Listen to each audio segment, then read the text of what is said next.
Alrighty, hello everybody. Dr. Michelle Fanensteel here, and I am so excited to be coming to you all for the first of what is going to be 30 straight days of coaching. All right, so let's hope all that voice training works because I'm going to have a sore throat from doing all this coaching. It's going to be amazing. All right, so I want to start with the introduction. I'm Dr. Michelle Fanensteel. I'm the CEO here at Dirigo Food Safety, and I'm a veteran. I'm a veterinarian. I'm a life coach. I'm a returned Peace Corps volunteer. I'm a mom. I'm a mother. I guess I'm a mother. I'm a daughter. I'm a wife. Sounds like a country song, right? And I am here talking to you guys right now because of what's going on in the world. And I want to spend, I'm going to take some time every day at noon Eastern for the next 30 days here on the Dirigo Food Safety page. And if I'm doing it correctly, I'm simulcasting to the proofing box, but let's see if that actually works. And then this is going up on the podcast, so y'all might be listening to this on the podcast. I'm putting this on the YouTube channel, all right, because I have lots of different ways that people interact with me. And I am going to be life coaching every day for free for the next 30 days. Life coaching, and today we're going to talk about why you aren't getting the results that you want in your life. And I guarantee you the way to go from where you are right now to where you want to be is life coaching, okay? And I'm going to teach you how to self-coach, okay? Because here's the deal. You have everything that you need right now to come through this coronavirus crisis. Everything. And I am not kidding. You are not broken and you don't need fixing, okay? Your brain right now is in chaos, and I totally get it. I totally understand. But I have been trained and I have been working on my own brain so hard for so long that I am here to help you. I'm here to answer your questions. I'm here to help you get through this. And I will be here every day for the next 30 days. So bring your questions, okay? And let's get through this together because your people need you, okay? Your people need you. If you're a parent working from home and your kids got called off from school, welcome to my world. So my kids, we got, I think, 3 phone calls and 3 text messages in 5 minutes last night from our school district. All right. That's that's our reality right now, okay? And one of the things that I'm going to teach, we're going to go through a whole curriculum of life coaching in the next couple of, in the next month, right? And I am going to teach you to coach yourself because you are the very best person for you to be working on, okay? And I'm going to give you all of these tools so that you can work on you, all right? And if you think that this is going to be helpful for somebody, please share. Just share, okay? So I want to teach you how I go about doing this, okay? And how I manage my own mind. Because the difference between being okay right now and not being okay right now is your mindset, all right? And I'm going to tell you a story. In 2009, yeah, I was coming home from work. So I was still in the Army, and I was serving at the U.S. Military Academy in West Point. And for those of you unfamiliar, U.S. Military Academy at West Point is up in the it's up in the kind of like the northern part of the Hudson Valley, all right? And it's West Point itself is like a geographical formation, and it juts into the Hudson River, and it was a fort in the Revolutionary War, and then it's unceded land by the Adirondack Indians, okay, that we took from them. because it's a really good place for defensive positions for that whole section of New York, which wasn't New York at the time. All right, but all of that is where we train our cadets, and I was cadre there. I lived in New Jersey. I lived in Freehold, New Jersey. So if you're familiar with Bruce Springsteen, my hometown, that's where I lived. I was living in Bruce Springsteen's hometown, Freehold, New Jersey, in Monmouth County, and I was commuting to West Point 3 days a week, and I was pregnant. I was pregnant with my middle kid, Ben. And for those of you who know me, pregnancy, not such an easy thing on me. And I was coming home and I was on the Garden State Parkway and I got a text from my husband. And yes, I read it while I was on the Garden State Parkway, but I was stopped in traffic, so maybe a little less unsafe. And he said, "Oh my God, the house down the street just went on for $245,000. Our model house went on the market in 2009 for $130,000 less than we had paid for our house in 2006. My mouth went dry. I started to get nauseous because that's what I do when I'm pregnant, is I get nauseous. And I started freaking out. I'm not gonna lie, I started freaking out because like all of that money down the drain. In 2009, for those of you who remember, we didn't know where the bottom was gonna be. We really didn't. And I was thinking about that, and I can't remember, I came home and I looked at my husband and I was like, what are we gonna do? I was getting out of the Army in June. I had interviews at veterinary clinics up like all the way through New England. Like I wanted to go home. I had clinics in Connecticut I was interviewing with, in Rhode Island, in Maine, in Vermont. I don't think I had any in Massachusetts, but I wanted to go home. I wanted to go north. And we looked at each other and we're like, we're just going to see where it is. And then we were out talking with a neighbor, and the neighbor was like, well, good. I'm glad prices are coming down. And I was like, oh my God, this is going to be bad. This is really going to be bad. So I canceled all of my interviews, and Andrew and I came up with what we call Plan B. And there's this great picture that we have where Andrew made Plan B brew. Okay, and he brewed beer that weekend and made Plan B brew, and we sat out that spring. I'm not gonna lie, I had a beer while in my third trimester with Ben, and we toasted to Plan B, and we're like, we're gonna stay put because what other choice do we have? Because we were underwater on our house, and it felt like a nightmare. And the next couple years passed in a blur, absolute blur. I had my baby that spring. My dad got sick that summer. I spent a lot of time like being with my parents and nursing my dad. My dad died in 2010. We're coming up on the 10-year anniversary of that. I had a miscarriage, and then I got pregnant with my next kid, and I was trying to find a job as a primate veterinarian in a world where all the lab animal vets were losing their jobs. So everything I had trained for, okay, since 2000, and it was now for 10 years, everything I had trained for 10 years, the job essentially didn't exist anymore. Okay? I had been in the Army. I had elected to get out of the Army, but the Army didn't need a whole lot of lab animal vets at that time either. Okay? And I was looking around and I was like, oh my God, what are we going to do?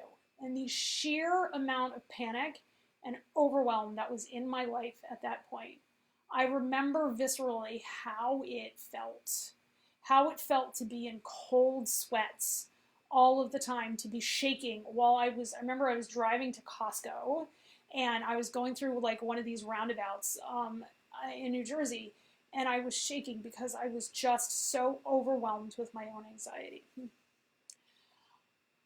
It was awful. I'm not going to lie, it was completely awful.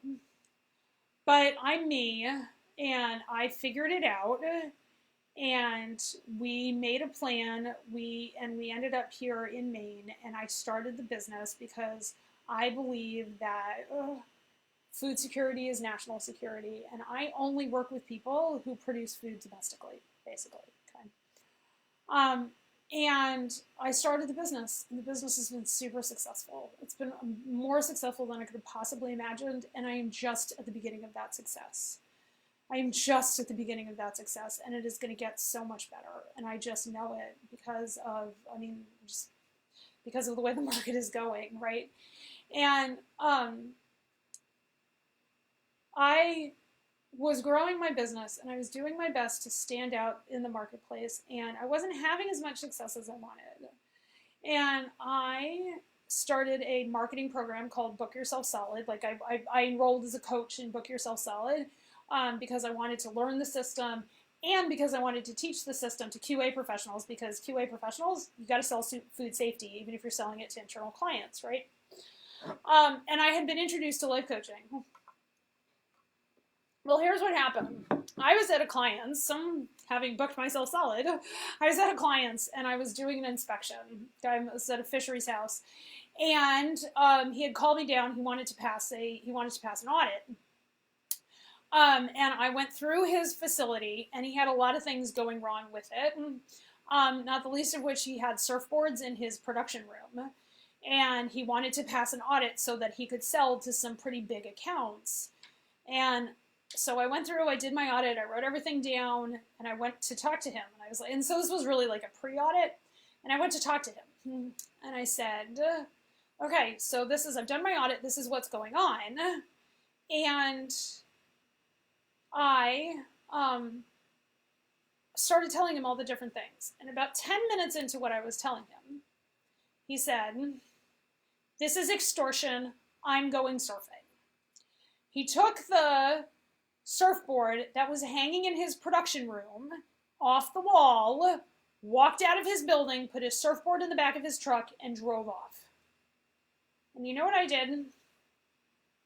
I chased after him. Okay? I chased after him because I'm like, I'm a business owner, I'm a consultant, I can save this. As he was driving away. So I'm like calling him, right? Now, if that was like a guy in my life, there's no way I would have ever chased after a guy like that, right? But I chased after a client. And it just so happens that day I discovered my life coach while I was driving to this client. I had just started listening to podcasts, and I was listening to like women's building podcasts, and I heard this woman, Brooke Castillo, on a podcast. And I went and she was on her 200th episode, and I binged her 200th episode. I listened to it like 4 times, and then I went back to the first one and I listened to all of them. Okay, that was 2 years ago. And it changed my life. Like, it changed my life in an instant. I was like, oh my God. I don't have to live like this. I don't have to live with the crippling fear and anxiety that I have in my life. I don't have to do it. Because I believed in her so hard that I changed everything, right? But I did it little by little and every day with my own beliefs and with the tools that she gave me. So what I want to do over the next 30 days is give you those tools that I have learned. I went on and became a certified coach with her. I use these tools with my clients all the time. I am going to take you through on a personal journey, okay? I know I'm doing this on my business page, but you know what businesses are made up of? They are made up of people, okay? In order for me to be a successful CEO, I must manage my own mind. You are the CEO of your own life, okay? Managing your mind is the single biggest thing that you can do to create results in your life. It is the single biggest thing that you can do to lose the weight. I've lost 85 pounds in 2 years and kept it off, and it's not coming back. I've quit drinking. Didn't drink a whole lot, but now I don't drink at all, right? And so my mind is never clouded by alcohol. I have made, like, I think since I started coaching, I've said that my whole coaching journey, I've made more than $1 million, and my goal is to make $1 million a year. I haven't made that yet, but I totally will. All right. I have worked with my kids through some very difficult times. All right, I've worked with my with my spouse, with Andrew, right, on showing up to our relationship and making our relationship as good as it can be. I've showed up to my business. I've showed up to my clients. Okay, and it's all because I manage my mind. It's all because I know how to have a conversation with myself, and I have that conversation a lot. And I mean a lot. I self-coach and I work on my own brain almost 2 hours every day. Day in, day out, months on end. I am not saying that you have to do that. And I certainly didn't start there. Okay? I really, really did not start there. All right? And what I want to do is I want to bring you the ways to make this less painful, easier. Okay? I want to help you feel better in this time where there's chaos, where fear is so easy, where anxiety is so easy. And I want to give you the tools so that it's easier on you. Okay? I want to give you those tools because they have been so helpful in my life. I'm a completely different person and I like who I am. I like who I am. I like how I show up in the world most of the time. Do I show up perfectly? No, right? Just ask my husband, right? Just ask my kids. I am not perfectly calm and composed all of the time. There are days when I am a hot mess. Hot mess, all right? If you look at I did coaching on my personal page yesterday, and I talked about the almost panic attack that I had on Friday night. I would say that's hot mess territory. But you know what? Still standing. Okay, so I want to talk to you about what I do so that I can manage my own mind. All right, and this is really very, very simple. Requires a pen and paper and a brain. Okay, so you're gonna want to get that. All right. So this is how I manage my mind. And while I'm talking about this, I also want to let you know all of this stuff is going up on the YouTube channel. All right, it's here on the Dirigo Food Safety business page. I think it's in the proofing box, but it's all going up on the YouTube channel. Feel free to share that YouTube channel with anybody who you think this is going to be helpful with. If you want to come and talk about coming into my business and working through your food, like I work with food businesses. That's who I work with, right? If you want to talk about that, DM me, book a call. Like we have lots of ways of doing it, all right? So, but this is what I do, okay? And I came up with this process with my clients because here's what happens is people say, hey, Dr. P, I need help writing a HACCP plan. I need help with this employee. I need help getting this customer. I need help starting my business. I need help. I need help. I need help. I get it. I run a coaching and consulting company. People come to me for help. People love coming to me for help. It's amazing. Okay. But what they want to know is they want to know the process. How do I write a HACCP plan? What do I do with this employee? Okay. I have been doing this work for a very, very, very long time. All right. And I have discovered in my own life, as well as in the lives of my clients, it's never the how. Okay? It's really never the how. I'm going to teach you the how, okay? But I'm going to teach you the how of how to manage your mind. Because if you decide you want a result in your life, whether it's losing that last 10 pounds, or quitting drinking, or not yelling at your kids, or running your business better, or whatever, the path always and every day lies through managing your mind. And so I'm going to teach you how to do that. But you got to come to it from a choice, okay? If you think, okay, I'm going to manage my mind so I feel better, I've got to do this, ain't never going to work. It's never going to work, right? Because you're not giving yourself a choice. Because the truth of the matter is you got a choice in everything. You got a choice whether or not you're going to socially isolate, okay? If you're in a place where you're in lockdown, you still have a choice you can choose to walk out the door and get arrested. I don't know that that's really happening, but like, and there are places in, you know, like in China where that is in fact happening, right? And so you always have choices. Your thoughts tell you you don't have choices, and your thoughts are optional. Okay? And I know that sounds super weird, but stick with me for this next 30 days, and I'm going to help you with that. Okay? I am going to help you understand how optional your thoughts are, and this is how we're going to do it. So I want you to keep this in mind. We're going to go from this. So this is a proofing box. Okay? We are going to talk about results. We are going to talk about mindset, and we're going to talk about process, which is exactly what we just did. The result that we are going for is for you to feel better. It's truly for you to feel better, okay? In order for you to feel better, I'm going to teach you how to manage your mind. That's the how. But this is the choice. The mindset change I'm asking you to make today is make a choice. Make a choice that feeling better, even in the brain chaos that's going on right now, make a choice that you can do that. And this is how we're going to do it. I'm going to teach you to do a thought download. This is the magic. Okay? This is the magic. Every morning, I get up, okay? I go get myself a cup of coffee because my husband is an amazing person and sets the coffee out the night before, right? I take my meds, I heat up my cup, I get my cup of coffee, and I sit down in my exercise bike with my journal. And I wish I had my journal with me, but I don't.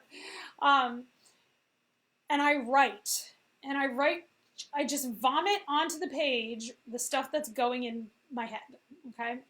I've been doing this for a very long time, all right? And it's very important to just get in the habit of writing every single day, okay? Start at a page. Just start at one page and writing stuff down, all right? Even if, set the timer, do it for 5 minutes, okay? If you do it for 5 minutes over the course of 12 days, you will have managed your mind for an hour. That's amazing. That's amazing, okay? And so when we do a thought download, basically this is what you do, okay? You write down what's going on in your head. Now, I know that there's an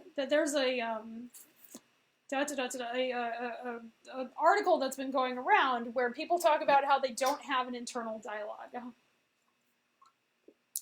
A thought download and an internal dialogue are two different things.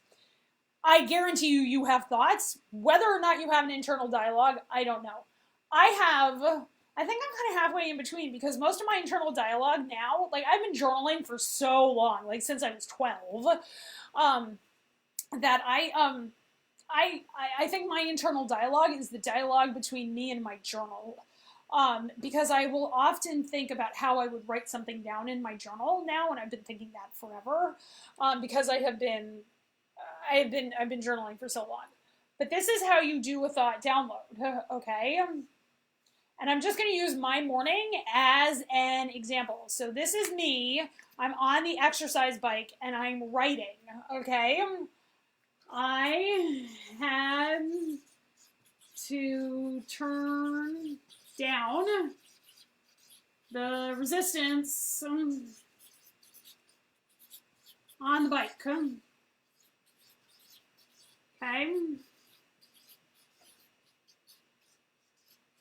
I had to turn down the resistance on the bike. All right. So in the comments box, I want you to put something that you are thinking, or if I get it and you want to like just write it down, it's fine. Okay. You write down something that you are thinking, and then you just keep writing it down. Okay. I didn't walk enough on vacation. Okay. Walk enough on vacation.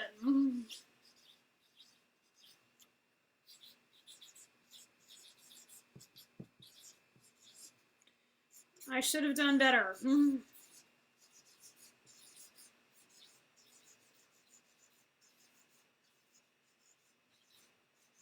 friends. If you're looking where to start, that's where to start. Just write down sentences as they come into your head. Just write them down, okay? And then here's what I want you to do, okay? In these sentences, so we have 3 sentences that I wrote, okay? I want you to go find in these sentences that you've written down the nouns, okay? The nouns. Trust me on this one, all right? The resistance on my bike is actually a noun because it's a number, if I knew what the number was. All right, resistance is a noun. Bike, clearly a noun. Vacation, noun. I, noun. I, noun. I, noun. What else has a noun? I didn't walk. Well, walking's a verb. So we can also, so nouns and verbs, all right? So,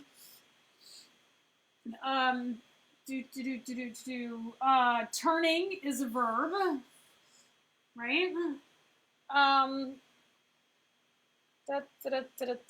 To do is a verb. Yep, okay. Those, my friends, are the facts. All right? Those are the facts. Turning is a fact. Resistance is a fact. Bike is a fact. I'm a fact. Facts of life, people. I'm a fact. Right? Walking is a fact. Vacation, total fact. And doing something is a fact. That is the very first step. Okay? Because in the land of coronavirus is a fact. Everything else is a story you're making up in your brain. Everything else is a series of things you are stringing together to make a narrative, because our brains are narrative-making machines. Our brains tell stories. Okay? Our brains love stories, and there's actual anthropological evidence for this, because the better the storyteller you were, the more you could go out and teach people where the food was. So we as primitive humans would go through and find food and talk about it at the fire, and the people who were the best storytellers created the best social position, and that's the DNA that got passed along. Okay? And our brains evolved to love stories. Okay? Concomitantly, our brains evolved to keep us safe. Okay? So that we don't get trampled by the mastodons while we're hunting them. All right? All that stuff served us really, really, really well until the modern age, where it really kind of doesn't. These stories that we make up that are life and death are generally not life and death. Coronavirus right now, for the overwhelming majority of us, isn't life and death. It's really, really not. I mean, I know somebody for whom coronavirus is life and death. He is a periodontist, and his patient population is by and large over 65. The lucky man has been on vacation, because there was a chart that just came out that dentists are actually the highest risk patients, highest risk people for catching the coronavirus outside in normal daily human contact. Okay, there are medical workers that are working in hospitals for whom this is life and death. That's not most of us. It's really, really not. Okay, it isn't most of us, and when you're doing your thought downloads and you're doing your journaling, I am worried about coronavirus. You are a fact. To worry is a fact. And coronavirus is a fact. All right? But you're stringing all of those things together, and you're coming up with another thought that something is going wrong. Facts are neutral. Worrying, actually the act of worrying is neutral. It's like just something your brain does. The act of anxiety is neutral. It is just something your brain does. okay? And so the place to start to feel better is to do a thought download and pick out the facts, all right? And practice picking out the facts. And I urge you to do this written down. People are like, oh, I can do it in my head. Maybe, I doubt it, okay? Don't do this in your head. Write this all down and pick out the facts, all right? And just do that practice as often as you need to. I do it like twice a day, okay? Because I'm busy. The busier I am, the more I need to do thought downloads. Do that practice, all right? And that practice in and of itself will start separating in your head all the different thoughts that you're thinking, because you'll see them out on paper. And that helps you understand that you are not your thoughts. And I know that's very weird to say. I get it. That was like, what are you talking about? You are not. I'm not. Of course I'm my thoughts. You're not. Okay? I just want you to understand that you have thoughts. You can recognize those thoughts. Just work on recognizing your thoughts. Okay? I'm going to wrap it up here. All right? I will see you back at noon tomorrow. And we're going to talk about what do we do next after we do a thought download. Okay? Because it's really, really good. I love you all. Thank you for showing up. Share with who you think needs this. And if you've got questions, feel free to DM me. I am going to be here at noon every day for the next 30 days, come hell or high water. Alrighty? Y'all are amazing. Have an amazing Sunday. Bye.